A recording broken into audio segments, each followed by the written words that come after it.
So with this, it doesn't matter whether you use iPhone or Android, this is for all phones, and all that matters is your network should be MTN. So MTN is giving away 500 MB for free by just doing some simple tasks. So I'm going to show you and explain everything to you right here. But if you are new, subscribe and like the video. I'll bring more right on this channel. And also, if you need affordable data to buy, you see data is expensive nowadays, but this data, you can just save some coins or some amount in your pocket whilst you get more data on your SIM card as well. So just check on the screen.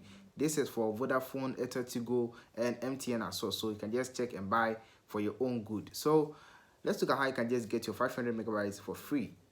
Let's begin with it. And if you are new, subscribe and also turn the notification bell for more videos from here. I'll bring more right on this channel. So this is a free 500 MB from MTN, and all that you need to do is to just download the MOMO app. When you download the MOMO app and then you just open it or sign in with your phone number, with your MOMO number, okay, a number that has been registered with MOMO, you will get free 500 MB for free. It will take like 1 day to get it. For me, they send me a message, and then as I downloaded the app and also opened the app, the next day they send me a message as you see on the screen. So this is for free. They are not charging for anything, but one thing is you will use your own data to download the app, so that may be the cost involved, but it doesn't cost so much. Just check and download and then install and then look through the app to use it for your own good, okay? Because now everything is becoming digital as well. So just check out the MOMO app on Play Store or App Store, download, open, log in, and then just get your 500 MB for free.